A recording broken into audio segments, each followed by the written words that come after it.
తెలంగాణలో ఉన్నటువంటి కాంగ్రెస్ ప్రభుత్వం ఇచ్చిన హామీలు నెరవేరలేదని కూడా చెప్తున్నారు.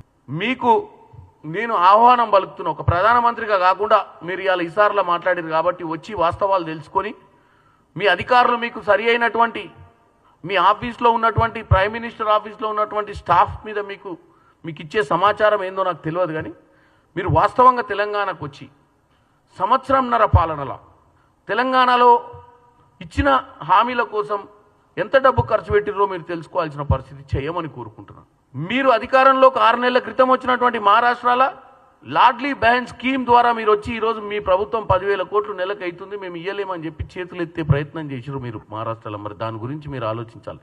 ఈరోజు సాయంత్రం భూభారత్ గతంలో ధరణి పెట్టి ఎంతోమంది భూమి మీద వ్యవసాయం చేస్తున్నా వాళ్ళ పేర్లు రాకుండా ఆ ధరణిలో మాయం చేయడం జరిగింది గత ప్రభుత్వంలో.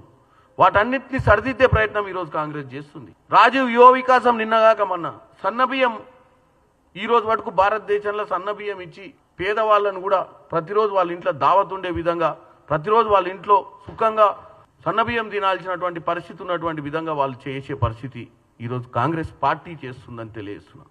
వాస్తవాలు తెలియకుండా కేవలం కాంగ్రెస్ పార్టీ మీద కాంగ్రెస్ పార్టీ గురించి కాంగ్రెస్ పార్టీ నాయకత్వం గురించి మాట్లాడటం ఒక ఫ్యాషన్ అయిపోయింది.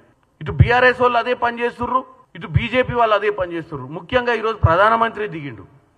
తెలంగాణ ప్రజలకు నేను ఒకటే చెప్తున్నా, ప్రధానమంత్రి అంతటి వాడే ఈరోజు వాస్తవాలు తెలియకుండా మాట్లాడుతుండంటే ఇది మనకు ఆయన ఇచ్చిన కితాబ్.